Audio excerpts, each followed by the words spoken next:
महापुराण वायव्य संहिता। श्री शिवाय नमस्तुभ्यम। श्री गणेशाय नमः। आवरण पूजा की विस्तृत विधि तथा उक्त विधि से पूजन की महिमा का वर्णन।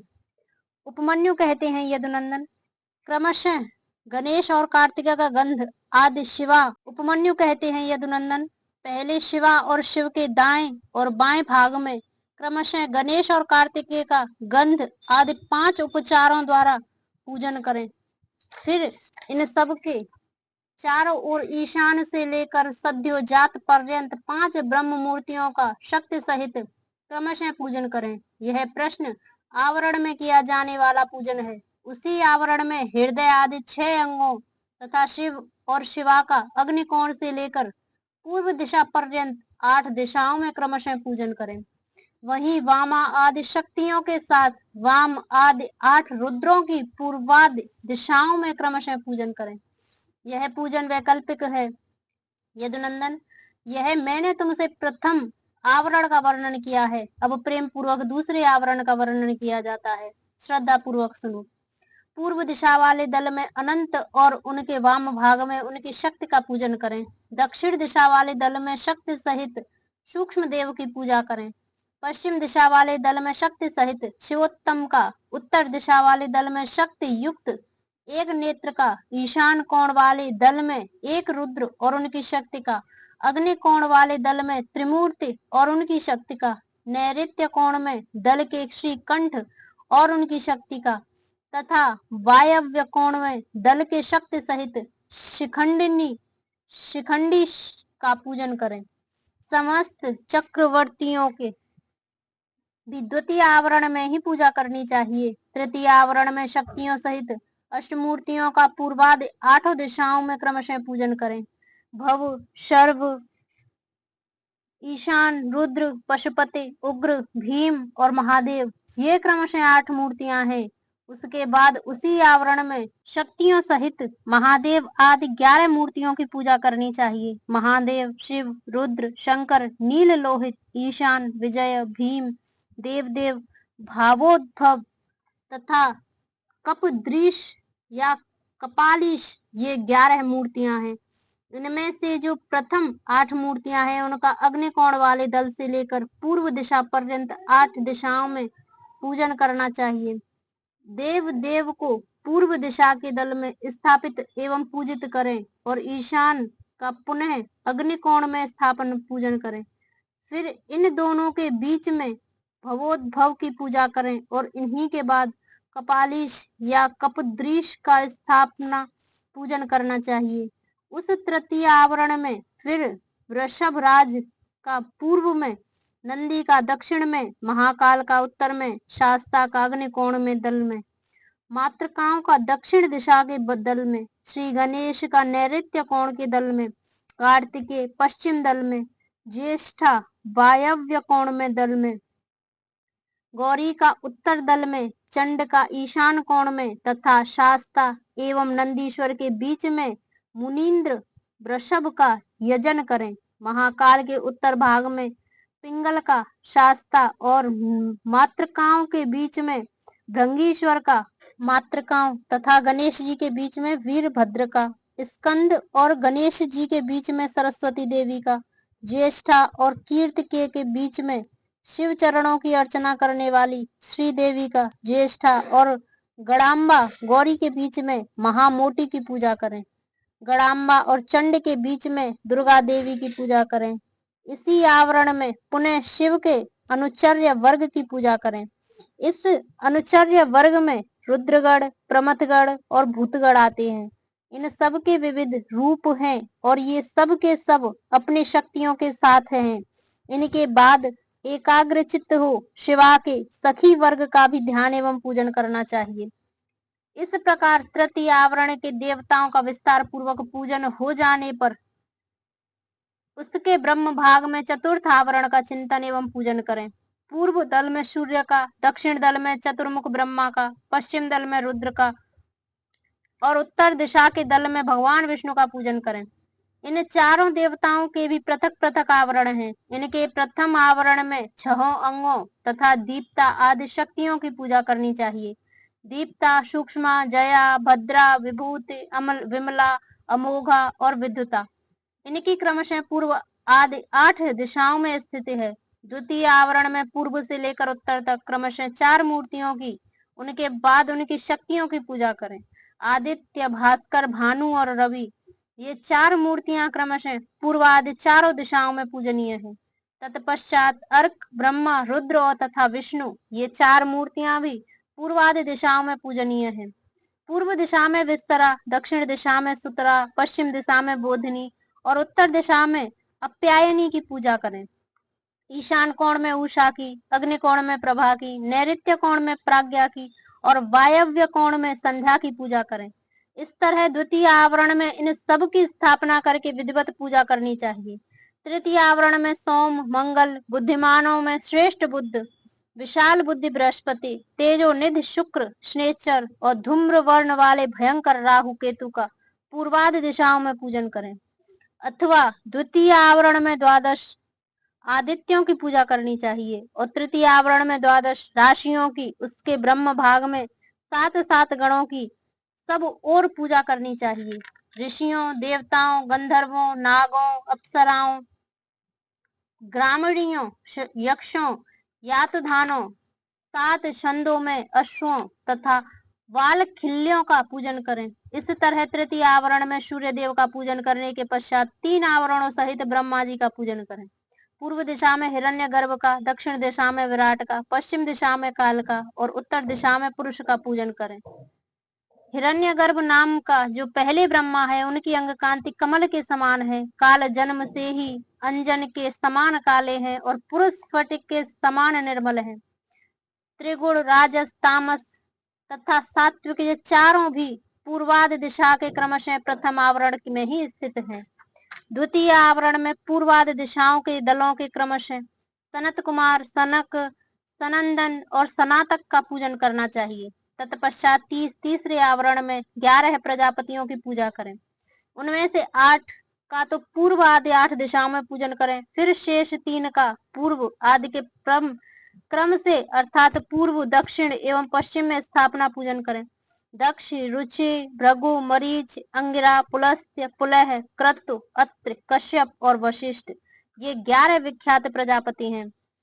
इनके साथ इनकी पत्नियों का भी क्रमशः पूजन करना चाहिए। प्रसूत, आकूत, ख्यात, संभूत, धृत, श्रमते, क्षमा, सन्नते, अनुसुईया, देव माता, अदिति तथा अरुंधति, ये सभी ऋषि पत्नियां पतिव्रता, सदा शिव पूजन परायण, कांतिमती और प्रिय दर्शना परम सुंदरी हैं।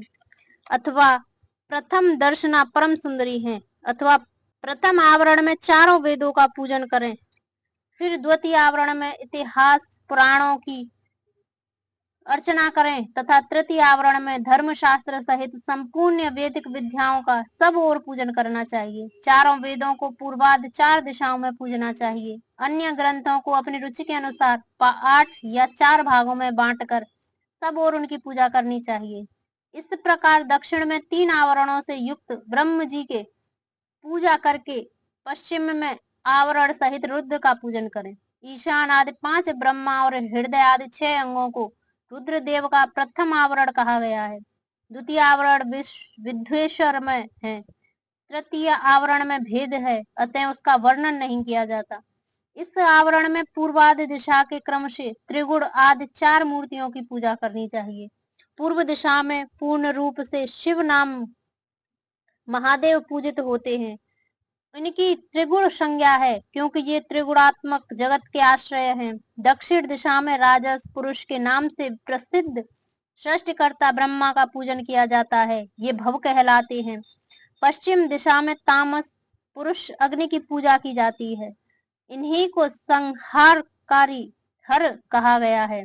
उत्तर दिशा में सात्विक पुरुष सुखदायक विष्णु का पूजन किया जाता है, ये ही विश्वपालक मृड हैं। इस प्रकार पश्चिम भाग में शंभु के शिव रूप का 25 तत्वों की साक्षी 26वां तत्व रूप है पूजन करके उत्तर दिशा में भगवान विष्णु का पूजन करना चाहिए। इनके प्रथम आवरण में वासुदेव को पूर्व में, अनिरुद्ध को दक्षिण में, प्रघुम्न को पश्चिम में और संकर्षण को उत्तर में स्थापित करके इनकी पूजा करनी चाहिए। यह प्रथम आवरण बताया गया है। अब द्वितीय शुभ आवरण बताया जाता है। मत्स्य, कूर्म, वराह, नरसिंह, वामन, तीनों में से एक राम, आप श्री कृष्ण और हयग्रीव, ये तीन द्वितीय आवरण में पूजित होते हैं। तृतीय आवरण में पूर्व भाग में चक्र की पूजा करें। दक्षिण भाग में कहीं भी प्रतिहल न होने वाले नारायण अस्त्र का यजन करें।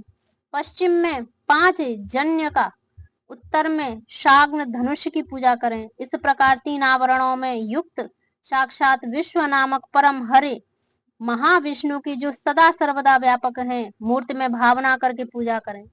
इस तरह विष्णु के चतुर्व्यूह क्रम से 4 मूर्तियों का पूजन करके क्रमशः उनकी 4 शक्तियों का पूजन करें। प्रभा का अग्नि कोण में, सरस्वती का नैऋत्य कोण में, गणाम्बिका का वायव्य कोण में तथा लक्ष्मी का ईशान कोण में पूजन करें। इसी प्रकार भानु आदि मूर्तियों और उनकी शक्तियों का पूजन करके उसी आवरण में लोकेश्वरों की पूजा करें। उनके नाम इस प्रकार हैं: इंद्र, अग्नि, यम, नैऋत्य, वरुण, वायु, सोम, कुबेर तथा ईशान। इस प्रकार चौथे आवरण की विधि पूर्वक पूजा संपन्न करके ब्रह्म भाग में महेश्वर के आयुधों की अर्चना करें। ईशान कोण में तेजस्वी त्रिशूल की, पूर्व दिशा में वज्र की, अग्नि कोण में परशु की, दक्षिण में बाण की, नैऋत्य कोण में खड्ग की, पश्चिम में पाश की, वायव्य कोण में अंकुश की और उत्तर दिशा में पिनाक की पूजा करें। तत्पश्चात पश्चिम मुख रौद्र रूपधारी क्षेत्रपाल का अर्चन करें। इस तरह पंचम आवरण की पूजा संपादन करके समस्त आवरण देवताओं के ब्रह्म भाग में अथवा 5वें आवरण में ही मातृकाओं सहित महावृषभ नंदकेश्वर का पूर्व दिशा में पूजन करें।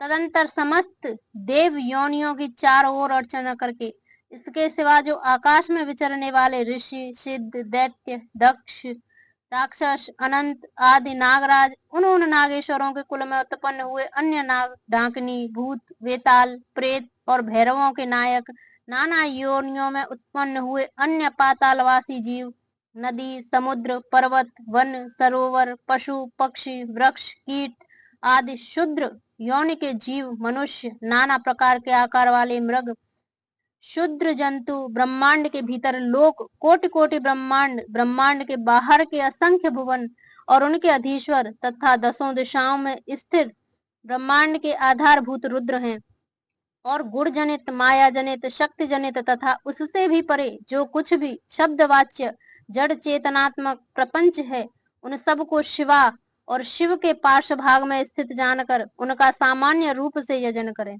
वे सब लोग हाथ जोड़कर मंद मुस्कान युक्त मुख से सुशोभित होते हुए प्रेम पूर्वक महादेव और महादेवी का दर्शन कर रहे हैं, ऐसा चिंतन करना चाहिए। इस तरह आवरण पूजा संपन्न करके विक्षेप की शांति के लिए पुनः देवेश्वर शिव की अर्चना करने के पश्चात पंचाक्षर मंत्र का जप करें। तदंतर शिव और पार्वती के सम्मुख उत्तम व्यंजनों से युक्त तथा अमृत के समान मधुर, शुद्ध एवं मनोहर महाचरु का नैवेद्य निवेदन करें। यह महाचरु 32 आड़क लगभग 3 मन 8 सेर को हो तो उत्तम है, और कम से कम 1 आड़क 4 सेर का हो तो निम्न श्रेणी का माना गया है। अपने वैभव के अनुसार जितना हो सके महाचरु तैयार करके उसे श्रद्धा पूर्वक निवेदित करें। तदंतर जल और तांबूल, इलायची आदि निवेदन करके आरती उतारकर शेष पूजा समाप्त करें।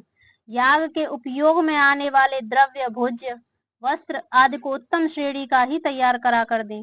भक्तिमान पुरुष वैभव होते हुए धनव्य करने में कंजूसी ना करे। जो सठ या कंजूस है और पूजा के प्रति उपेक्षा की भावना रखता है, वह यदि कृपणतावश कर्म को किसी अंग से हीन कर दे तो उसके वे काम्य कर्म सफल नहीं होते, ऐसा सत्पुरुषों का कथन है। इसलिए मनुष्य यदि फल सिद्धि का इच्छुक हो तो उपेक्षा भाव को त्याग कर संपूर्ण अंगों के योग से काम्य कर्मों का संपादन करे। इस तरह पूजा समाप्त करके महादेव और महादेवी को प्रणाम करे। फिर भक्ति भाव से मन को एकाग्र करके स्तुति पाठ करे। स्तुति के पश्चात साधक उत्सुकता पूर्वक कम से कम 108 बार और संभव हो सके तो 1000 से अधिक बार पंचाक्षरी का विद्या जाप करे। तत्पश्चात क्रमशः विद्या और गुरु की पूजा करके अपने अभ्युदय और श्रद्धा के अनुसार यज्ञ मंडप के सदस्यों का भी पूजन करे। फिर आवरणों सहित देवेश्वर शिव का विसर्जन करके यज्ञ के उपकरणों सहित वह सारा मंडल गुरु को अथवा शिव चरणाश्रित भक्तों को दे दे, अथवा उसे शिव का ही उद्देश्य से शिव के क्षेत्र में समर्पित कर दे, अथवा समस्त आवरण देवताओं का यथोचित रीत से पूजन करके 7 प्रकार से होम द्रव्यों द्वारा शिवाग्नि से इष्ट देवताओं का यजन करे। यह तीनों लोकों में विख्यात योगेश्वर नामक योग है। इससे बढ़कर कोई योग त्रिभुवन में कहीं नहीं है। संसार में कोई ऐसी वस्तु नहीं है जो इससे साध्य ना हो। इस लोक में मिलने वाला कोई फल हो या परलोक में, इसके द्वारा सब सुलभ है। यह इसका फल नहीं है, ऐसा कोई नियंत्रण नहीं किया जा सकता, क्योंकि संपूर्ण श्रेय रूप साध्य का यह श्रेष्ठ साधक है। यह निश्चित रूप से कहा जा सकता है कि पुरुष जो कुछ फल चाहता है वह सब चिंतामणि के समान इससे प्राप्त हो सकता है, तथापि किसी शुभ फल के उद्देश्य से इसका प्रयोग नहीं करना चाहिए, क्योंकि किसी महान से लघु फल की इच्छा रखने वाला पुरुष स्वयं लघुतर हो जाता है। महादेव जी के उद्देश्य से महान या अल्प जो भी कर्म किया जाए वह सब सिद्ध होता है।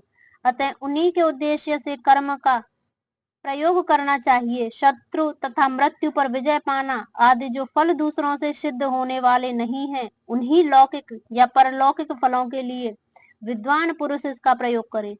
महापातकों में महान रोग से भय आदि में तथा दुर्भिक्ष आदि में यदि शांत करने की आवश्यकता है तो इसी से शांत करें। अधिक बढ़ बढ़कर बातें बनाने से क्या लाभ। इस योग को महेश्वर शिव ने शैवों के लिए बड़े भारी आपत्ति का निवारण करने वाला अपना निजी अस्त्र बताया है। अतः इससे बढ़कर यहाँ अपना कोई रक्षक नहीं है। ऐसा समझकर इस कर्म का प्रयोग करने वाला पुरुष शुभ फल का भागी होता है। जो प्रतिदिन पवित्र और एकाग्रचित होकर स्तोत्र मात्र का पाठ करता है वह भी अभीष्ट प्रयोजन का अष्टमांश फल पा लेता है। जो अर्थ का अनुसंधान करते हुए पूर्णिमा, अष्टमी अथवा चतुर्दशी को उपवास पूर्वक स्तोत्र का पाठ करता है उसे आधा अभीष्ट फल प्राप्त हो जाता है। जो अर्थ का अनुसंधान करते हुए लगाकर 1 मास तक स्तोत्र का पाठ करता है और पूर्णिमा, अष्टमी एवं चतुर्दशी को व्रत रखता है वह संपूर्ण अभीष्ट फल का भागी होता है।